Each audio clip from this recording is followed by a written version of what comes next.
For more on the situation in Ramadi, let's go to Sohrab Ahmari, in London. He is an editorial writer at the Wall Street Journal. Welcome to the programme. Has the tide turned for Iraqi troops, or are they on the cusp of recapturing Ramadi?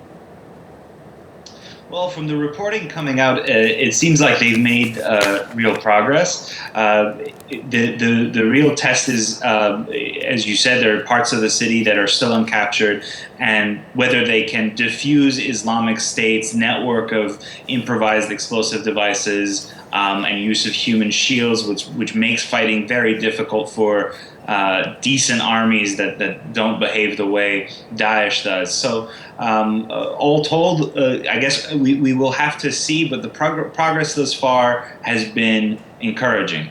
And what does this mean for Daesh if they lose Ramadi? What kind of setback does that represent?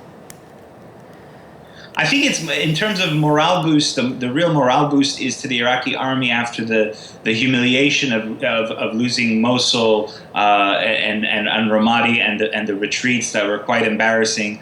As far as Daesh goes, of course, it just compounds their loss of territory after they couldn't hold Kobani. They lost Sinjar to Kurdish Peshmerga, and now that they may lose Ramadi. So it's clear that in terms of their territorial holdings in Iraq, they're on a backward, or they're in their back foot. They're under pressure. That doesn't mean that the overall threat from Daesh, I think, is significantly declining. Continues, and they have areas where you don't have the ability to have both coalition airstrikes and ground troops that were instrumental in taking both Ramadi and Sinjar back from the group. And they're also, separately, obviously, they have this growing foothold in North Africa. They're sending many of their recruits now to Libya. So overall, I think as long as the Syrian civil war, as long as there are these less territories across swathes of the Middle East and North Africa, this group will continue to be a threat to Western allies as well as directly to the West, as we saw in Paris and San Bernardino.